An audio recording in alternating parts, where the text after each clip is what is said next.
Gold trusted gold buyers. మీరు తాకట్టు పెట్టిన బంగారాన్ని విడిపించి ఈ రోజు ఉన్న మార్కెట్ ధరకు కొనబడును. Hello guys, welcome back to iDream media. ఈరోజు మనతో ఉన్నారు సర్టిఫైడ్ ఫైనాన్షియల్ ప్లానర్ అయిన మాధవిరెడ్డి గారు.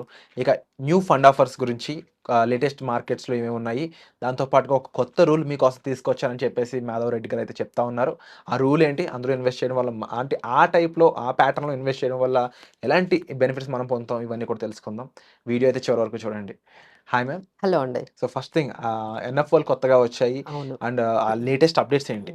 సో ఇప్పుడు మనం ఇప్పుడు మార్కెట్స్ అనేవి చాలా వాలటైల్‌గా ఉన్నాయి. సో దీనికి సంబంధించి మేము కొన్ని స్పెసిఫిక్ టైప్స్ ఆఫ్ ఫండ్స్ గురించి చెప్పాం. అంటే ఇలాంటి టైంలో, ఇలాంటి వాలటైల్ సిట్యుయేషన్స్‌లో మన మార్కెట్స్ ఒక్కసారిగా అప్ అండ్ డౌన్ అవుతున్న సిట్యుయేషన్‌లో మనం ఎలాంటి స్కీమ్స్‌లో ఉండాలి అనే దాని గురించి. సో దానికి తగ్గట్టుగా మార్కెట్‌లో అలాంటి ఎన్ఎఫ్ఓసే ఇప్పుడు మార్కెట్‌లో వచ్చాయండి. So let's start with Angel One Nifty 50 ETF.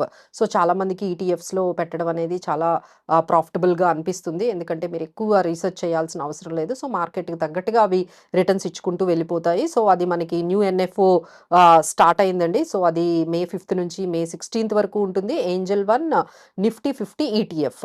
తర్వాత Canara Robeco multi asset allocation fund. మేము ఎప్పటి నుంచో చెప్తున్నాం, మనకున్న మనీని కొంత ఈక్విటీ, కొంత డెట్, కొంత గోల్డ్, సో ఇవన్నీ మనం పెట్టుకోలేకపోతున్నాము, ఇది మేనేజ్ చేసుకోలేకపోతున్నాం అంటే అసలు మల్టీ అసెట్ ఎల్లకేషన్ ఫండ్లోనే పెట్టేస్తే ఫండ్ మేనేజర్ ఏం చేస్తారంటే ఈ గోల్డ్, సిల్వర్ ఈటీఎఫ్స్లోని, తర్వాత మనీ మార్కెట్ ఇన్స్ట్రుమెంట్స్లో, డెట్ ఇన్స్ట్రుమెంట్స్లో, తర్వాత ఈక్విటీ ఇన్స్ట్రుమెంట్స్లో ఆయనే చక్కగా ఎల్లకేట్ చేసి పెట్టుకుంటూ వెళ్ళిపోతారండి. ఇది Canara Robeco multi asset allocation fund అనేది ఇప్పుడు మార్కెట్లో ఓపెన్ అయింది. సో వాళ్ళ ఆబ్జెక్టివ్ ఏంటంటే equity, debt and gold and silver ఈటీఎఫ్స్లో పెడుతూ ఉంటారు. సో ఇది మే 9 నుంచి మే 23 వరకు అవైలబుల్గా ఉందండి. మినిమం ఇన్వెస్ట్మెంట్ మీరు 1000 నుంచి కూడా స్టార్ట్ చేసుకోవచ్చు. ఆ తర్వాత గ్రో వాళ్ళది సిల్వర్ ఈటీఎఫ్స్ ఉన్నాయండి. ఈ మధ్య గోల్డ్ కన్నా, అంటే గోల్డ్ చాలా రన్నర్ అయిపోయింది, సిల్వర్ అనేది అస్సలు కొంత కూడా, అంటే గోల్డ్తో కంపేర్ చేసుకుంటే అసలు మనకి రన్నర్లోకే అది స్టార్ట్ అవ్వలేదు. సో ఇప్పుడు ఎక్కువగా ప్రాఫిట్స్ మనకి సిల్వర్లోనే ఉంటాయని అందరూ అనలిస్టులు, మేము కూడా నమ్ముతున్నామండి.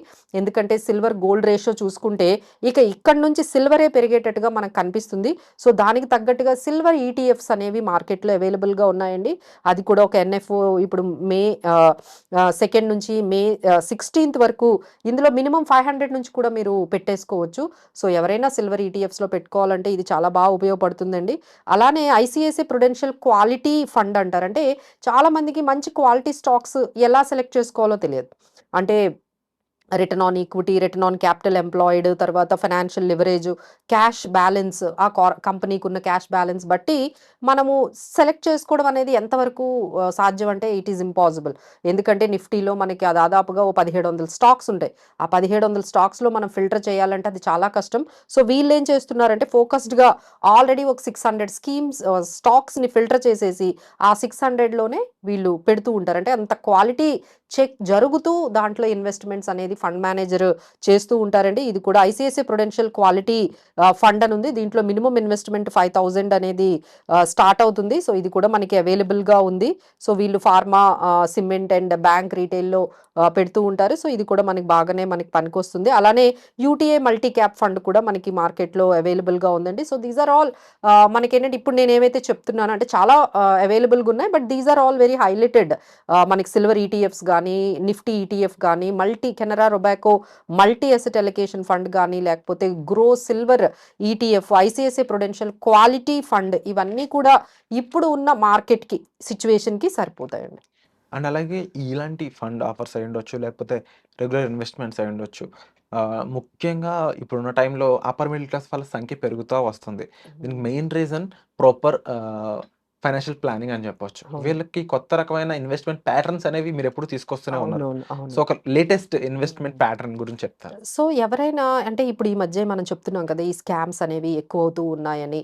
సో అసలు పర్ఫెక్ట్గా ఎలా తెలుసుకోవాలి, ఆ తర్వాత మళ్ళీ అంటే it need to be disciplined అండి, it need to be moderated, it need to be realistic. అంటే మీకున్న ఎక్స్పెక్టేషన్స్, రిటర్న్ ఎక్స్పెక్టేషన్స్ ఎప్పుడు రియలిస్టిక్గా ఉంటే ఎవరు ఎన్ని మీరు చెప్పినా సరే అందులో మీరు పడరు. ఎందుకంటే ఏదైతే మరీ too good to be believe అంటే అసలు బిలీవ్ చేయడానికే కష్టంగా ఉన్నలాంటి ఆఫర్స్‌తో మనకొస్తున్నాయి. సో, దాన్ని ఎలా మనం ఎదుర్కోవచ్చు? దాన్ని ఎలా మనం డిఫైన్ చేసుకోవచ్చు అంటే దాన్ని 114 అనే ఒక మనకి ఒక రూల్ ఉందండి. అంటే మీరు పెట్టిన ఇన్వెస్ట్‌మెంట్ ట్రిపుల్ అవ్వడానికి ఎంత టైం పడుతుంది?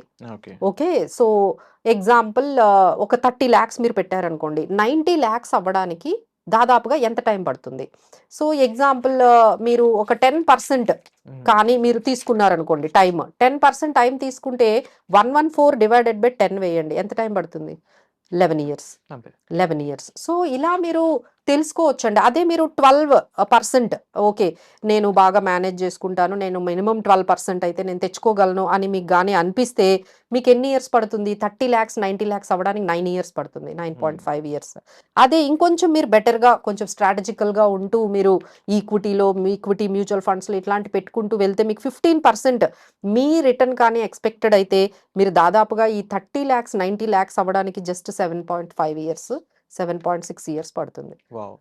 సో, ఇలా మనం ఒక రేట్ ఆఫ్ రిటర్న్‌ని పెట్టుకొని, ఒక గోల్‌ని పెట్టుకుంటే ఎవరైనా మీకేమన్నా చెప్పనియండి. బట్ ఈ రూల్ అనేది మీకేంటంటే చెకింగ్. వాళ్ళు చెప్తుంది కరెక్టా కాదా? లేదంటే నెలకి అసలు 10% ఇవ్వడం ఏంటండి? These are all not realistic అండి. మనం పేషెంట్‌గా ఉండాలి. మనం డిసిప్లిన్డ్‌గా ఉండాలి. ఇలాంటి రూల్స్ మేమేవైతే చెప్పామో 114 బై రేట్ ఆఫ్ రిటర్న్ మీరు 15% వేసుకుంటే మనకి ట్రిపుల్ అవ్వడానికి అంటే 30,00,000ని 90,00,000 చేసుకోవడానికి మనకి 114 డివైడెడ్ బై 15% వేసుకుంటే 7.6 ఇయర్స్. ఇంతకన్నా ముందు ఎందుకు అయిపోతదండి?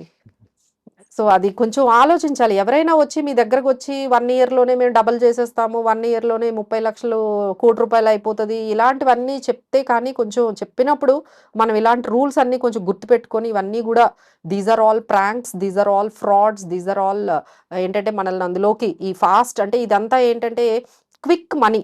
ట్రూ. క్విక్ మనీని మనం చేసుకోవాలనే యాటిట్యూడ్ ఎప్పుడైతే స్టార్ట్ చేస్తామో అప్పుడే వస్తాయండి.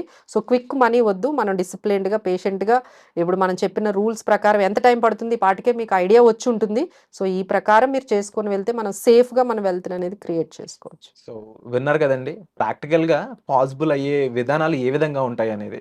అంటే సెర్టైన్ మనీ మన దగ్గర ఉన్నప్పుడు అది దానంతట అది ఒక డబుల్, ట్రిపుల్ అయిపోవాలి అంటే దానికంటే ఒక ప్యాటర్న్ ఉండాలి. అది ఏ విధంగా అవుతుంది? ఎలా అవుతుంది? ఈ క్వెషన్స్ మీరన్నా అడగడానికి ఒక స్కోప్ అన్నా ఉండాలి అవతల వాళ్ళతో. ఇది లేదు అంటే అది ఖచ్చితంగా స్కామ్ మాత్రమే. అండ్ ఇలా డైరెక్ట్‌గా మీరు కన్సల్ట్ చేయడానికి ఇక్కడ డిస్‌ప్లే అవుతున్న నంబర్స్ ఉన్నాయి. మ్యామ్ చెప్పిన ప్యాటర్న్ వర్కౌట్ అవుద్దా లేదా అని మీరు ఫోన్ చేసి అడగొచ్చు. అడిగి మీకున్న డౌట్స్ అన్ని క్లారిఫై చేసుకోవచ్చు.